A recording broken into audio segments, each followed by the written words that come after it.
Welcome to the Freight Agent Insider Podcast, hosted by Levi Van Pay.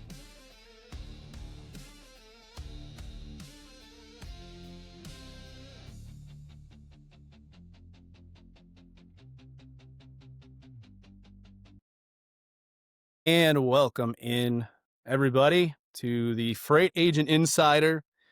Excited to have you all here with us for another episode of the one-stop destination for all of your Freight Agent Insider information. I'm your host, Levi. Today's going to be fun. I hope you have your popcorn ready. Before we do hop in, if you could be so kind to move your fingers a little bit, go like and subscribe Freight Agent Insider on YouTube, Spotify, TikTok. Smash the bell icon for auto alerts to new episodes every Monday at 9 a.m. Central Time. Are you a freight agent? Do you have an active book of business? Are you unhappy with your current brokerage due to lack of back office support, low commissions, slow carrier pay, or any other reason? Say less. Join me at Select Transport, where you will enjoy up to 75% commissions, no load minimums, no load fees, proprietary TMS, and huge sign-on bonuses. Huge. All right, let's get down to business here. Today's going to be a fun one. I've wanted to do this for a while. Some other people have wanted to do this for a while. It's going to be kind of an open forum back and forth with Anik Lesage and Avante Jackson. I'd like to introduce you both. First of all, how are you guys doing today? Thanks for having me, and I'm grateful that you're giving the platform for this, because it's probably a very relevant discussion, and it needs to happen. So I'm happy to be here with you, and happy to be here with Avante. He's known as CDL Shorty. Yeah. Avante, tell us a little bit about yourself. We've had Anik on the show before. I think everybody knows you, Anik. Avante, what's your background, man? How did you end up on the show today with us? Well, first of all, thank you for having me. Love the show. course. Miss Anik, thank you for your time. I appreciate that. A little bit about me. I've had my CDL since 2015. I've been an over-the-road truck driver. I've been a lease operator as well. Lease operator, independent operator, a trainer. I had a heart attack behind the wheel. Then I had a heart transplant, and then I recently got back out on the road and started trucking again. And then after that, I became a trainer again. So that's a little bit about me and my story. Now I am a truck driver's advocate. I like to speak up. I see a lot of things in the industry that are not for the driver. I'm sorry, my car is crazy. Yeah. So disrespectful. Right. How dare she It's just- interrupt you like that? I know. Yeah. So as you can probably put two and two together here, everybody, we have a driver advocate, and a freight agent. We're going to talk a lot about something that I didn't know was extremely relevant, but is extremely relevant until I put this show on TikTok and was introduced to trucker TikTok. Driver transparency is a very relevant topic right now. So we're going to talk a little bit about it. And first, the foundational question I'll ask here, and Avante, you can answer this, but what exactly is transparency in relationship to the broker carrier dynamic? So as far as for me, what I see transparency really bringing to the table is it just brings overall fairness. And when I say fairness, I'm talking about just building the relationship between broker and carrier. That's really what my mission is, and what I really want to set out to do, because you hear a lot of the banter, between truckers, brokers still in the freight, brokers still in the freight. And then you hear a lot of freight brokers, saying the same thing. Well, not the same thing, but saying just as bad things about truckers. So what can we do to bridge the gap? Because we obviously need one another. I can't do my job properly without you guys. You guys can't do your job properly without us. So I just want to bring just fairness and respect. Lately I've taken it upon myself to print up cost per mile sheets, operating cost sheets, take them out to the truck stop all across America when I'm out there to educate the driver, because the driver can't keep saying the broker, the broker, the broker, the broker, without properly coming to the broker and knowing their operating costs, knowing these type of things, that the broker is going to ask them these type of questions, and they not know that looks bad on the trucker's behalf. So I want to really try to bridge this gap, and it's just fairness, because and for instance, my biggest example is the TQL situation with Pink Cheetah, that's going on right now. Yes, we could say it's not fair that TQL took 44% of that load. But in the same token, I feel like if Pink Cheetah, would have negotiated maybe just a little bit better, knew her operating costs, who knows? Maybe she did, maybe she didn't. But I feel like it could have been fairness on both sides. Now, I know with the broker is going to say, I can't open my books, maybe because some contractual freight is NDA, but not all spot market freight is NDA, number one. And then number two, on the back end, open up the books on the back end and see who all is getting paid, as well as the trucker. If you want transparency on the trucker's behalf with the broker, I'm trying to get truckers to open up their books as well, so we all can just be transparent. Well said there, Avante. Anik, let me ask you this. As a broker, should brokers be required to disclose their margin or the rate they're charging to a shipper? Why or why not? Um, my outlook on this is I'm very black and white. If that's the rule, then that's what will be done. But in my conversations with the FMCSA at MATS a couple of years ago, I think that there's a lot of excitement in seeing that rule and not really thinking about what that implies and what the process is. For me, I like black and white and I like process. I like knowing where the boundaries are and how far out of the lines people can color before we start to pump the brakes. So, according to FMCSA, yes, there is transparency for all parties of the transaction of a shipment. Okay. The problem is that there are two transactions in a shipment. If there was only one transaction in a shipment, it would be a shipper paying a driver directly and the broker would have nothing to do with it. But the driver is invoicing the broker and we're paying that. Regardless of whether or not a shipper is paying us, that shipper could go into collections and we could never see that money, but that driver is still being paid. So, that being said, at that point, does the broker go to the driver and say, "Hey, they didn't pay us, so why don't you give that money back? We're all screwed here." No, because it's two transactions.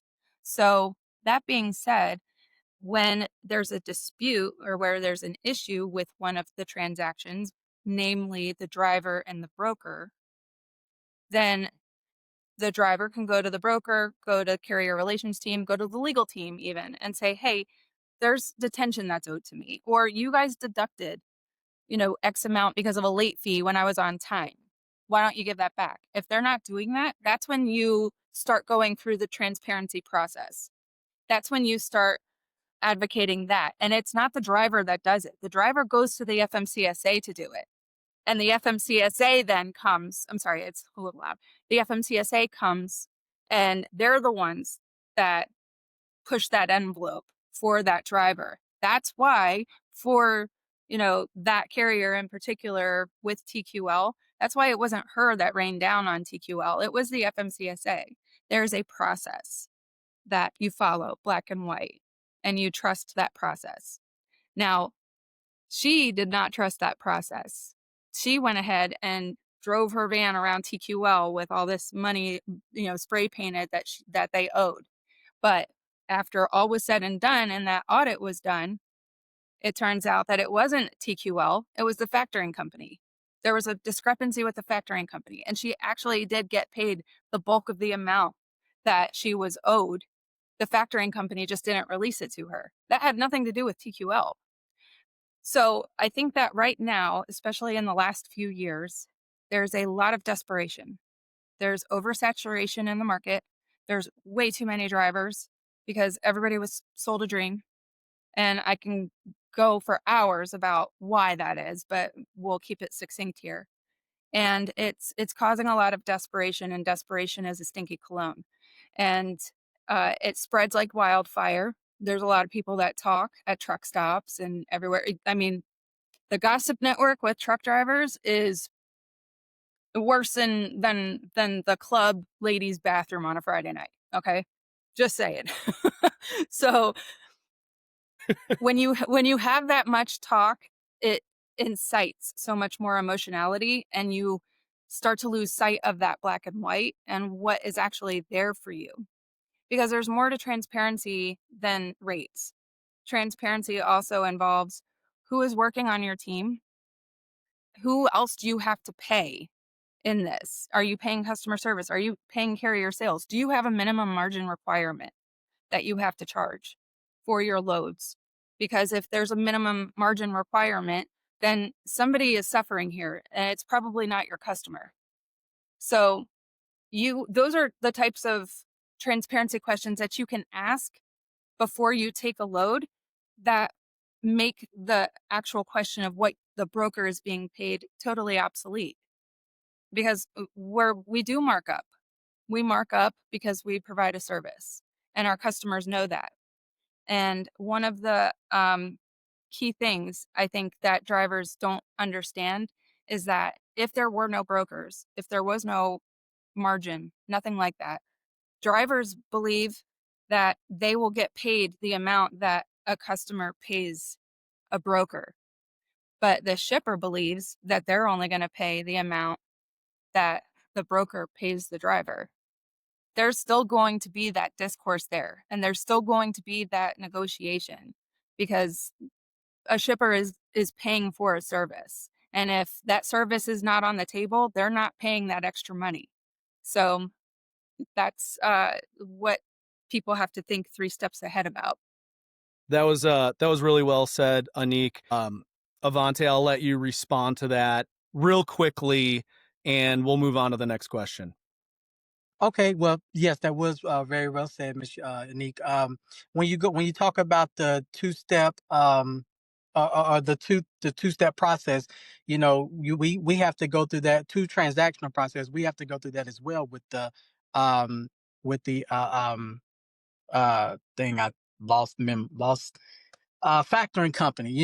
If let's say if a broker fails to pay the invoice, most of these factoring companies out here have recourse and non-recourse, meaning they'll come back, to the truck drivers. So we take a big risk as well on that standpoint. Now, when you talk about, truck driver banter and chattiness and stuff like that, you guys have, to be fair, you guys have it on your side as well when it comes to Carrier 411 when it comes to freight guards. I know a bunch of truck drivers that have gotten illegally properly freight guarded. I won't say properly, but have gotten illegally unjust freight guards out there because they overslept or they took a shower and didn't answer the phone call from the broker or whatnot. So we might do it at the truck stop on our end, but you guys do it on the back end. And then, you guys have a network, not saying you, but I'm just saying brokers in totality have a network to where you guys will call your buddies and say, hey, don't do business with this carrier.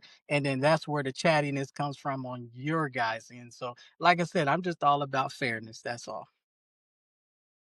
Thanks, Avante, for that. And we'll go right into the next question.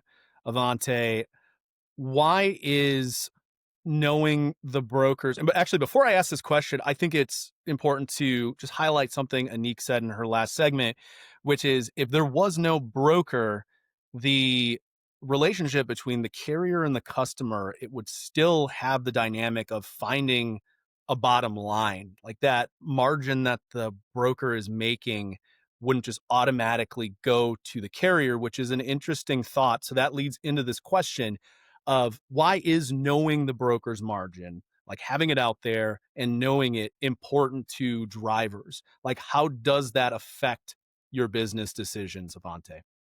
Well, in order to answer that question, we have to go back into history and do our research because when we want to talk about broker transparency, it was actually in our favor back in 1980 through 84, I believe, when Yellow Freight first opposed it because when deregulation first took place, um, we did have direct contact with the shippers. We actually were getting paid straight from the shippers at that time, and the ICC actually told us that we needed to give you guys between, I think it was 5 and 10%, if I'm being exact. And then it was the brokers that actually wanted broker transparency because they didn't know if we were giving them between 5 and 10%. And then somehow later on down the line, it flipped to where it became in your guys' favor. But in totality, I think it will continue to bring fairness across the board. I think it will continue to, negotiate. It'll be a good negotiating tool, negotiating tactic. Also, we can't just keep saying, well, you're not a good negotiator. Well, you might not be a good broker if you don't want to. And then also, we can't get lost because this actually is a FMCSA rule. It actually is a law that's on the book, a regulation that's on the books, and you guys sneak it in at the end of a broker carrier agreement. So my question is, why is that? Why is it snuck in? Avante, I'm going to add one quick follow-up question to that, and we'll let Anik respond. Um, in regards to having the ability to negotiate, and we're kind of getting into the weeds a little bit on this, but I have seen on TikTok drivers calling for a cap on margin percentage of like 3 to 5%, I think it is. But with that said, how do you negotiate if you have a cap on how much commission you can make? Well, I'm not necessarily for the cap on the margin percentage, but I am for higher surety bonds. So I will say that because when you put a cap on that, to your point, and this is what I'm trying to tell other truckers as well. When they say cap, let's kind of be careful with that type of word because when you say cap and you cap a broker at 5 to 10%, then what would your margins be as a carrier? You understand what I'm saying? Like we got to be careful with that word. We're treading on muddy waters right now with that word. I've never been for the cap, but I have been for higher surety bonds in that aspect. And then truckers, a lot of this stuff comes from truckers not having the working capital. Truckers living paycheck to paycheck. So that's why I'm out here trying to do my best ability to educate truckers to have working capital, not live credit card to credit card, not be one broke one toe or broke down away from being out of business or whatnot. So I'm trying my best out here, and then talking to you guys, trying to bridge that broker and carrier relationship. Absolutely, Avante. Yeah, very succinctly put. Um, Anik, if you would care to respond to that. And the original question was, why is knowing the broker's margin important to drivers, and how does it affect your business decisions? I think that a driver wanting to know the margin of a broker, I can look past that, the initial thing. If I'm just looking tunnel vision at that, I want to know what you're making. Um, and there are brokers out there that'll just poo-poo you and say, "No, get out of here." There are other brokers like me and like ones that I know and ones that I've trained that see beyond that question. And that question then comes with a follow-up question of not why do you need to know, but are you trying to learn the lane? Are you trying to learn what this should charge? How are you coming up with your rates? And this is a broker asking a driver. How are you coming up with your rates and quoting us for it? And if it is one that doesn't serve you or doesn't make you profitable, then why are you not raising it or why are you not going to a more profitable lane? Okay. Because there have been plenty of times where on paper, just in black and white, it's going to look like I'm making a 50% margin and I'm not because I'm also paying for other services. I'm paying for warehousing. I'm paying for additional insurance. But all a driver is going to see is this is the difference between what you're paying me and what this shipper or this customer is paying you. And what that says, bigger picture, is that there's way more that a broker does for a shipment and for their customer than just finding a truck and making appointments. So that's if I'm going to ask those questions of why are you asking? Is it because you want to learn how to negotiate a little bit better? I can tell you how I came up with this for you and with you, and we can talk. And at that point, I'm training you on how to negotiate. And I've done that. And there have been times that I've asked drivers, what's your rate for this? And they come in way, way too low. And I'm like, hey, wait, pause. Where are you coming up with that? Why? Because business wise, it's smart for me to ask why, because first instinct is I'm getting scammed if it's this low. Why are you so desperate for this lane at that rate? And then on the other hand, I'm like, are you just not asking for what you deserve for this? And I've given more. Somebody was like, it was a lane that was, I think average market was $800. And he was like, I'll do it for $600. And I'm like, I'm not going to pay you that. I'm going to pay you more because you need to know, you are now being part of the problem. And if the conversation is about cheap rates, 70% of loads are factored. Okay.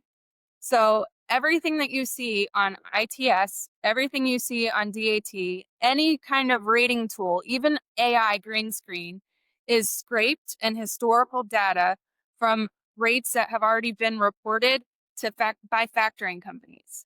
So the brokers are not setting these rates. Y'all are setting these rates and creating the lane history. You're setting the footprint and the fingerprints for these numbers that are being used for future shipment quoting by newer brokers or inexperienced brokers that don't talk to drivers before they rate a shipment for their customer. And that is how I've always done it. Now, Avante had spoken about how things were in the past and how drivers did not want the transparency. The brokers wanted the transparency. Obviously, there's been a flip here. Okay. The past is not my playground here. Right now, in reality, this is what it is in black and white, and we'll follow those rules. But you need to understand that that kind of transparency is not going to just be for brokers. That transparency is going to be for drivers, and the shippers are going to be aware of it. And if the shippers are aware of it, then the shippers are going to be allowed to ask that question. And all that creates, it's not going to put more money on the table for drivers. It's going to be a race to the bottom. Because if everybody knows what this person is offering and this person is getting paid, there is nothing that stops another driver from coming in and swooping. And that doesn't make them anything but a smart business person. Just like during the pandemic, when drivers were, charging an arm and a leg, that's business. That's the way that the market worked. But since then, it's been flooded. And when there's higher supply and fewer demand, those rates are going to go down. And that's where we are right now. Thanks, Anik. And we'll go right into the next question here. And this is just to kind of, again, piggyback off of what you just said. How do you balance transparency with protecting your business relationships in a competitive position like this? And I think you kind of hit on this. If you're giving all of the information to a driver, then what is to stop them from just undercutting you and going to the customer? And I'd like to highlight as well the importance last week when I was talking to Serena Canline, the importance of having good carriers within your network that you can just turn to and creating those relationships. And unfortunately, it seems like a lot of drivers have just dealt with really bad brokers, and it's kind of created this environment we're in now. But with that said, I'll let you answer that question, Anik. So the initial question was, how do I be as transparent as possible and balance that line? That's correct. Yeah. Sorry. How do Okay. you balance transparency with protecting your business relationships in this competitive position? In the entire time that I have been a broker, and it's 20 years now, plus or minus, I've never been asked for transparency by any of my drivers. Never. And the reason that I've never been asked is not because they're ignorant to that question or they don't know that they can ask it. It's that they've never needed to. And they've never needed to because I've paid them a fair rate. I've paid them the rate that they've asked for without, going back and forth and nickel and diming. I know that this lane is worth that. Your average, maybe a little bit more, but I want to get it done for my customer and preserve that relationship. And most of my customers, they'll say right out, you're more expensive, but I know how you're going to operate and I know that it's going to get done. So do what you need to do and I'll pay you for it. Sometimes they just text me and say, hey, find me a truck. Tell me what the rate is at some point, but just get a truck in here. We love those customers. But those are also the customers that are going to be solicited by those carriers. And, it's going to be a shady thing where a driver's like, hey, just call me. Just call me direct next time, even though they have this provision in their contract. And my customer is either going to say, oh, yeah, sure, and throw the business card in the trash, or they're going to call me and say, get a load of what this guy just did. And that's our pillow talk, because that's them telling me that we just like you, but don't use that person anymore. My customers also call me and say, this guy was fantastic. This guy was great. Keep it up. Bring him back. And so, bigger picture, what you've done by treating my customer like your own without actually back soliciting them is you've secured yourself some future lanes, plus any other lanes in my network that I think of you for. Because with me, I'm the kind of person I'm gonna drop names. If an opportunity comes up and you're a right fit and you're not in the room, I'm dropping your name for you.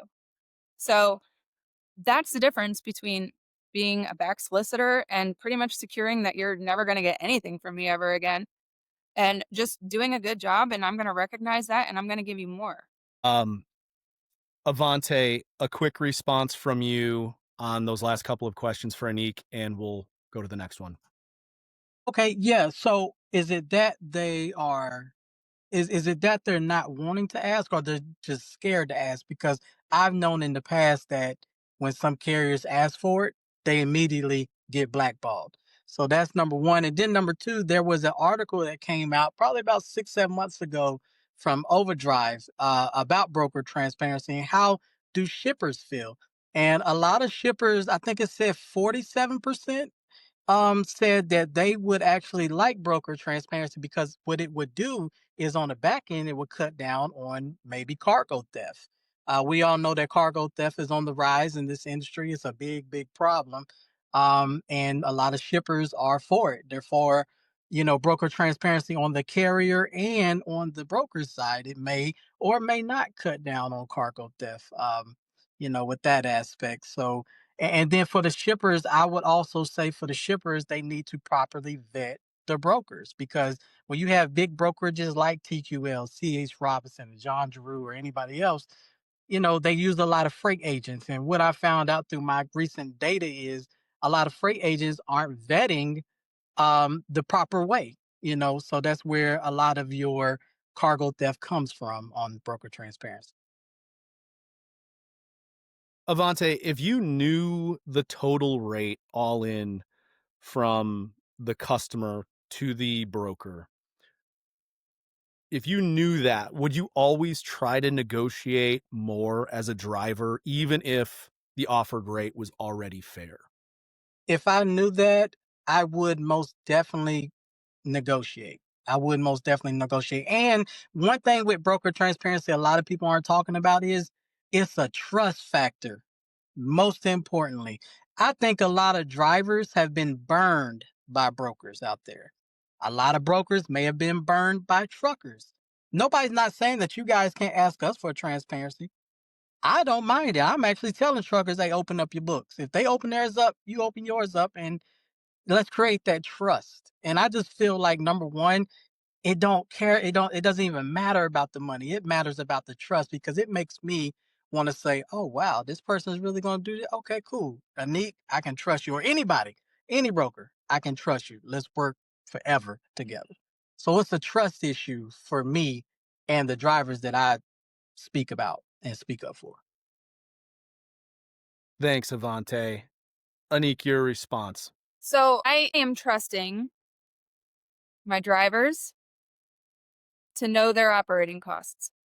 And I am trusting my drivers to know what it's going to take to make them profitable and charge accordingly. I am vetting, because I trust but verify. I'm vetting that they have their insurance. I'm vetting that they have the experience and that their equipment is listed. I'm trusting that they don't have any, or I'm vetting that they don't have any freight guards for theft and all of that. So I'm doing my due diligence. Um, but all in all, I don't trust anybody. I don't trust anybody except myself because um, you're going to do what you do. But I trust myself to be able to handle whatever it is that's thrown my way. You're going to do whatever you need to do, and I'm going to make my choices accordingly. I'm watching, I'm paying attention, but I'm also doing my job. I can trust myself to always do my job and choose a reliable carrier. I can trust myself to go to a shipper and know that they're going to treat my drivers respectfully and not cause a million years of detention and fully disclose all the details of a load so that there's no surprises. I can trust them to do that, but that doesn't mean I'm not going to call a receiver and make sure an appointment is made or see if they don't have a second shift so they charge for lumpers. I trust but verify.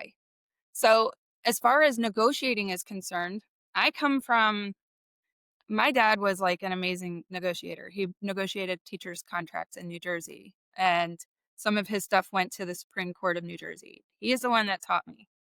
So, Avante said, if I knew, then I would negotiate more. Negotiate more anyway. Do it anyway. Throw a number out there. If it sticks, then it sticks. And if it doesn't, you have a conversation. But if you think that there's money being left on the table, then talk about it. Don't get afraid. You don't have to ask about transparency. Throw your number out there first. If it gets whittled down, then it gets whittled down. If they say yes, you got it. And if it's not something that you can work with, you say no and you move on. Negotiate anyway. It's fun.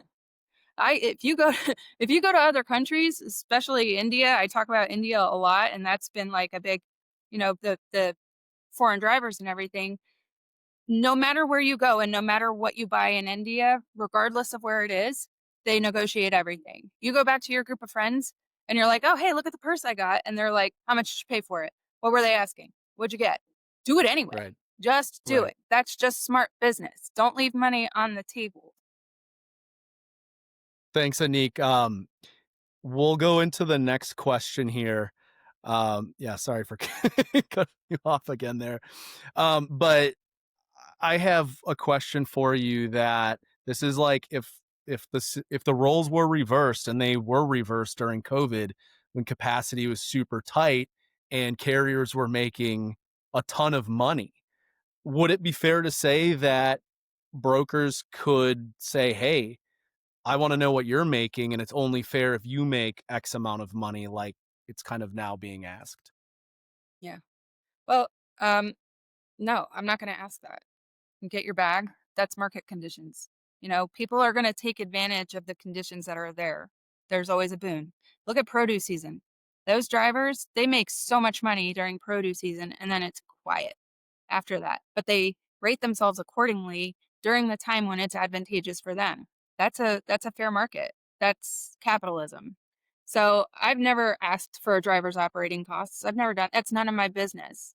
And no two operating costs are ever going to be the same. So somebody else's cheap rate is another person's payday. That's their lip, because they manage to cut their operating costs down to a manageable, amount every month. But what it effectuated actually during the pandemic is before or pre-pandemic, pre-COVID, if you looked at things like rate view and all of that and you saw the annual line of what rates were doing, yeah, then there might have been fluctuations and things like that. But it was usually a pretty flat line, which is what you want. You can rate your customers correctly that way. You have historical data. And then COVID hit. And just like in the stock market, you see a lot of W formations which indicates a crash in the future. So knowing that information, it got very scary because I knew that bad things were to come in the following years. Those those drivers or those rates that just went nuts and just naming anything to throw it at the wall and see if it sticks. Those are directly correlated to the freight recession that we are having right now. I saw the way that the drivers were rating things, and I'm like, I don't know how to quote this for my customer. I don't. I there's nothing that is consistent. And you just threw things on the wall, out there, add $1,000, and the customers are like, "Yeah, take it," because they don't know. They don't know if that's Right. actually what it's supposed to be. Now they have people on staff that can go and analyze that and everything, which makes it difficult for a broker to inflate their margin way, way up and only pay a driver this much because they know that something's bunk, something's janky about that. So, um, that caused way more problems. Yeah, in theory, right now, it might feel really good to get that satisfaction that, like, "Oh, I know what you're making. I know that you're taking advantage of me. I'm gonna remember that in the remember it anyway. Remember it anyway, but know that it's not sustainable, and I can see what's in your wallet, but I can't spend it. I don't know how you're gonna spend it." And it's the same thing with brokers. Thanks, Anik. A quick question for you, Avante, and if you'd like to respond to Anik's comments there as well, by all means. Um, I just haven't seen any drivers talking about this, and maybe I'm completely off base and it's just not an issue. But when you have mega carriers out there that can operate at a profit of a cent or 2 cents per mile, and they are essentially squeezing out these mom and pop carriers that can't operate at such a low margin. I haven't really seen any commentary on that because the reality is if the rate sucks, the driver doesn't have to accept it. But what I kind of think is happening is because these mega carriers are accepting these rates at such a low price, um, all of a sudden you have kind of Anik kind of mentioned this, a race to the bottom happening. And what's kind of left over in that is it looks like brokers are the ones that are making 20, 30, 40%, but that's not the reality. At least, I see a lot of agents' numbers on this side of the fence. It's just not real. Maybe once in a great while you hit a home run, but it's just very rare. So I'll let you kind of go off of that. Well, first of all, Miss Anik, very well said on your last segment. Very well said. That's where truckers, we need to hold ourselves accountable. In 2020, 2021, it was a lot of flash, a lot of bling. A lot of truckers jumped into the industry that in my opinion, should not have been. A lot of business tactics that were not done, a lot of taken advantage of. So I agree with you on that. I got no problem with what you said with that. Now, as far as what you just asked, Mr. Levi, the question that you just asked, definitely. I've gone on record several times. I've called out the ATA several times on they got blood on their hands with this whole freight recession and everything as well, because we've all known for years. And now ironically, they're walking back their statements. But for years, it's a truck driver shortage. It's a truck driver shortage. No, it's not. You're not paying very well. But one of the reasons why you're not paying very well is because we all know that you. I teach at a CDL school, right? I take it personally. You're not paying very well to the drivers that you got, because we all know that in order to qualify for that government subsidy, those federal grants, those government contracts, you only need X amount of drivers for 1 year to be able to push you over that threshold to qualify for that. Now, deregulation. One thing our forefathers didn't think of when they was all fighting for deregulation back in the day was, wait a minute, it creates competition. And then when you talk about the race to the bottom, okay, I understand that as well. But what the ATA has done and what they did, and the mega carriers did within deregulation, was they did something that we didn't think. They went and bought trailers. They went and they created trailer pools, and then they started charging some of these shippers to use their trailers and whatnot, and absolutely squeezing like a lemon the profit out of everything. So Right. I've gone on record several times, several occasions. I've even called out Mother Trucker. He's a real big influencer. Mm, I've called him out because he'll sit and have these meetings with these people, Swift, Knight, Warner, all that. But he will not grill them and ask them the big question: why are you guys draining all the profit margin? Now, what they'll say is, they'll say, well, we need some money. We need to eat as well as you guys need to eat, because a lot of a lot of the people, a lot of the drivers, they leave us and they go down to the small market, the small carriers and stuff like that. Okay, cool. You could say that, but they wouldn't do that if you treated them right, paid them right.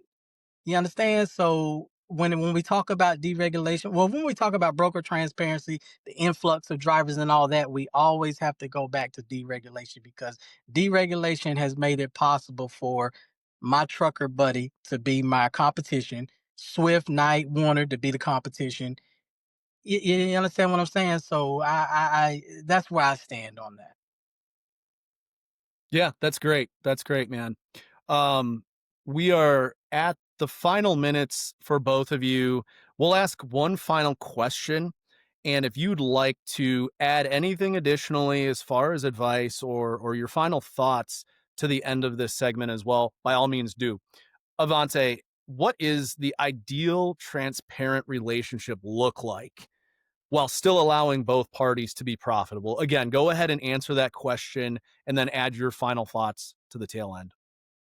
Thank you for asking me. The ideal for me would be both carriers and brokers stop being closed-minded, actually come to the table and let's talk. Let's have more open dialect like this, amongst carriers and brokers. You have some carriers that don't want to talk to brokers, but they constantly complain.